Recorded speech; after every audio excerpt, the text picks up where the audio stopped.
Essa foi uma semana bem mais tranquila por aqui, inclusive a leitura também eu achei bem mais leve. Apesar de ser uma palavra um pouco complexa e seu significado também, ela vem trazendo tudo com muita leveza, muita tranquilidade, e ela explica do jeitinho dela o que é, no caso, você recuperar o seu senso de integridade, mas se formos pesquisar, ser íntegro é basicamente viver de acordo com os seus valores mais profundos. Não significa ser perfeito, mas sim agir com responsabilidade e fidelidade ao que você acredita ser certo. Olá, sejam bem-vindos à semana 4 do livro Caminho do Artista. E essa semana nós vamos falar sobre recuperar o nosso senso de integridade. E eu fiquei bem pensativa porque eu não lembrava desse capítulo, mas relendo eu pude rever alguns pontos que eu grifei e que eu grifaria nessa segunda vez também. Então, assim, tem várias coisinhas que falam nesse capítulo, mas eu queria falar sobre os pontos principais que de fato ressoaram comigo. E essa questão da integridade, eu tava pensando assim, como trazer aqui no vídeo, né, essa explicação, como poder filosofar um pouco sobre isso, né? O que é ser íntegro? O que é esse senso de integridade que ela fala no livro?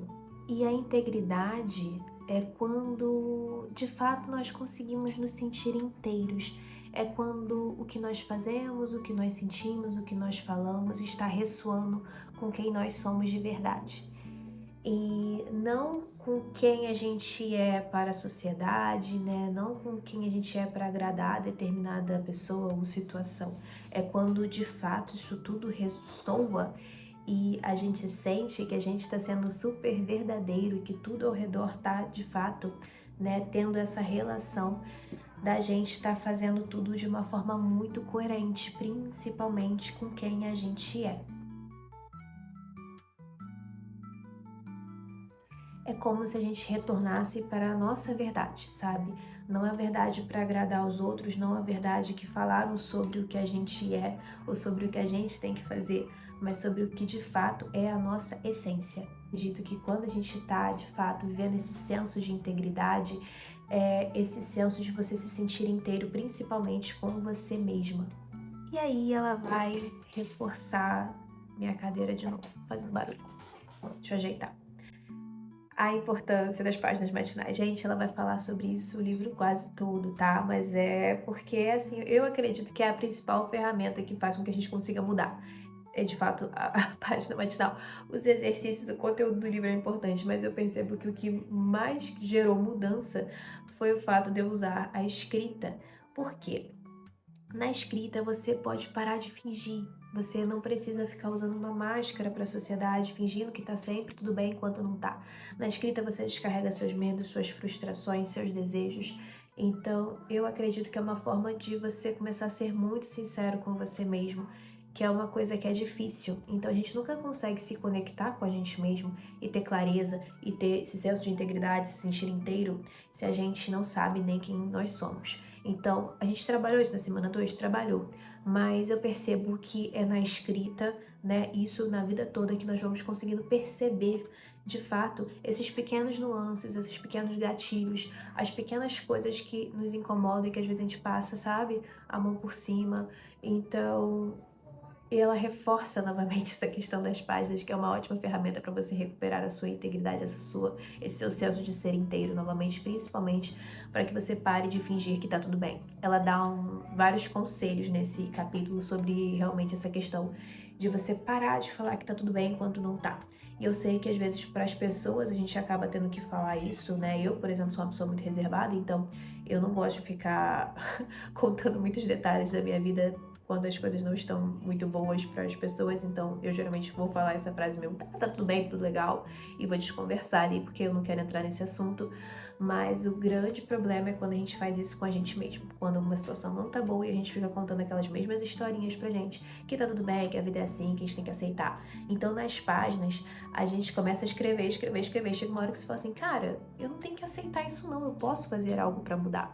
E aí o que você tá sentindo, e aí quando você começa a entrar nesse senso dessa mudança e começa a, de fato, conversar com você de uma forma diferente, é que a magia vai acontecendo. Então, é um tema que eu achei até um pouco difícil trazer uma definição certa aqui para vocês, mas eu queria trazer um pouco o meu pensamento sobre tudo isso e juntando com o que ela vai falando, né, no decorrer desse capítulo sobre a importância das páginas, sobre a gente parar de fingir que tá tudo bem, sobre a gente começar a ser sincero com a gente mesmo e quando a gente começa a caminhar nesse sentido, de fato, a gente vai conseguindo acessar o nosso eu mais verdadeiro, que é quando a gente de fato vai começar a se sentir inteiro e não em pequenos fragmentos e pequenos personagens para agradar alguém ou uma sociedade, mas sendo o nosso eu verdadeiro para que a gente possa viver com sinceridade nesse mundo, para que a gente possa de fato despertar a nossa criatividade, nosso ser criativo, nosso lado mais artístico.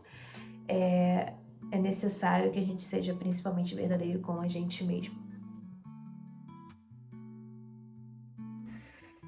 Gente, vou mostrar pra vocês como é que eu me preparo para escrever minhas páginas matinais. Então, eu tô aqui no meu ateliêzinho e eu gosto muito de escrever aqui nessa mesa. Eu também escrevo enroladinha às vezes no edredom, às vezes eu escrevo na varanda quando tá silêncio, mas aqui é o lugar que eu escrevi bastante, sabe, durante a primeira leitura e nessa segunda também. Então, o que eu gosto de fazer? Eu já gosto de deixar tudo organizado para eu não me distrair, porque quando eu me distraio eu acabo perdendo a linha de raciocínio. Então, tem tudo que eu preciso aqui para poder começar. Tem meu caderno, tem meu óculos, tem lapiseira já aqui pertinho, tem uma xícara de chocolate quente ou cappuccino, café, sempre gosto de escrever bebendo alguma coisa. E eu gosto de criar um clima como se fosse uma coisa mais mágica, sabe? E muito aconchegante, né? Isso me faz bem.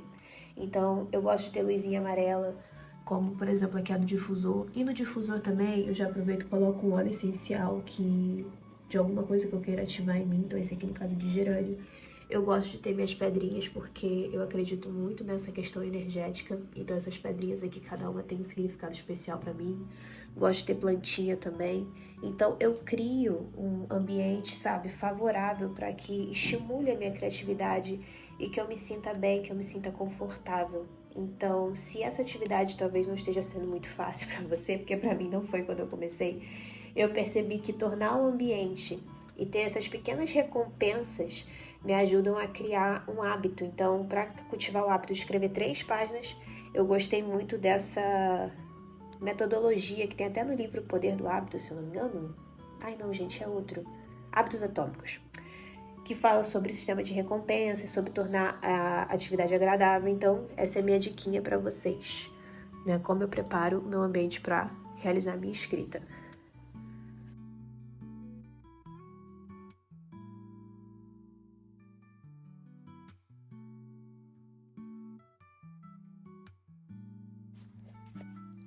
Essa semana eu tô de TPM e tô numa preguiça e meus bebês estão me acompanhando.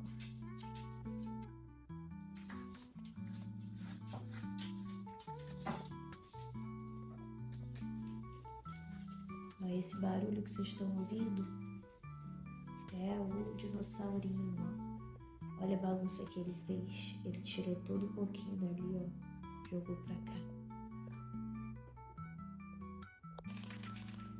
Ele agora pede pra sair do terrário.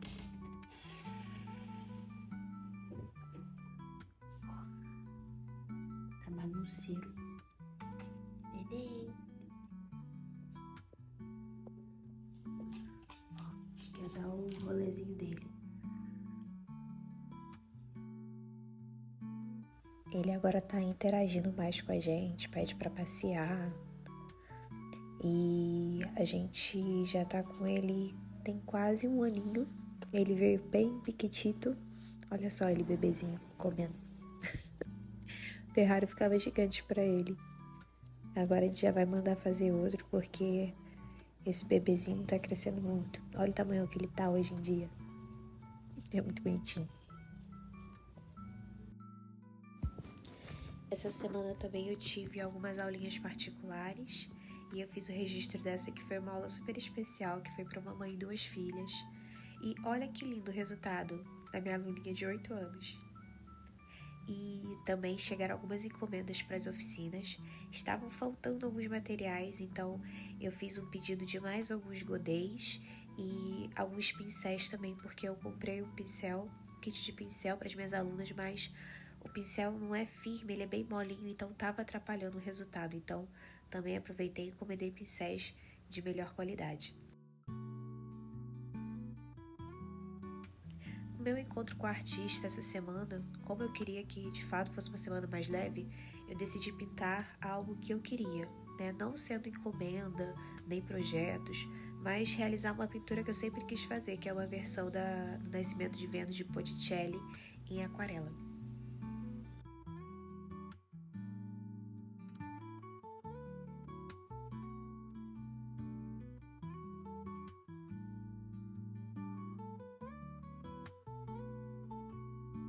Essa semana também ela apresenta a oração do artista numa das tarefas da semana. A tarefa da semana é você pegar essa oração que está lá no final do livro e ler todos os dias. Eu lembro que quando eu li essa oração da primeira vez, ela começou a me trazer uma sensação de paz, de serenidade, que eu estava às vezes até um pouco ansiosa com as atividades e com as tarefas da semana e com toda aquela reviravolta emocional que o livro traz. E essa oração ela me trouxe muita serenidade, muita paz. É uma oração muito bonita. Não são todas as pessoas que estão acostumadas a orar. Eu tenho esse momento aqui de oração, de conexão com o meu superior, de meditação. Então eu gosto muito dessa parte, né? Eu acredito muito na conexão espiritual, de fato, com a sincronicidade da vida. Então é uma ideia que eu me conecto. E essa oração foi algo muito bom quando eu estava lendo pela primeira vez. E foi até bom porque eu tinha esquecido dela. Gente, eu amava essa oração. Eu não sei em que momento eu esqueci dela. Acho que ela ficou em outro caderno quando eu mudei. E foi muito bom pegar agora e relembrar essa oração, porque eu vou incluir na minha rotina daqui pra frente. Eu vou até deixar ela aqui pra eu não esquecer de orar, pra eu não esquecer de fazer essa oração. Né, orar eu sempre oro, mas essa oração é muito bonita porque ela nos conecta de fato com a nossa essência, com o nosso propósito, com o ajudar aos outros também. Então, acho essa uma atividade muito importante durante uma semana que traz essa atividade, que é uma atividade de extrema importância pra gente se conectar mais com a nossa espiritualidade, com a gente mesmo.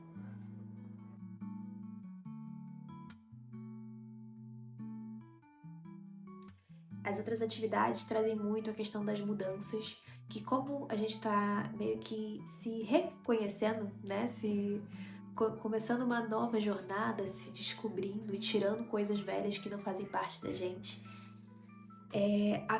acaba sendo gerado um sentimento de mudança muito estranho. Então você começa a querer mudar um pouco seu ambiente, suas roupas. Inclusive tem uma atividade que fala sobre repaginar seu guarda-roupa, jogar fora coisa velha e abrir espaço para o novo.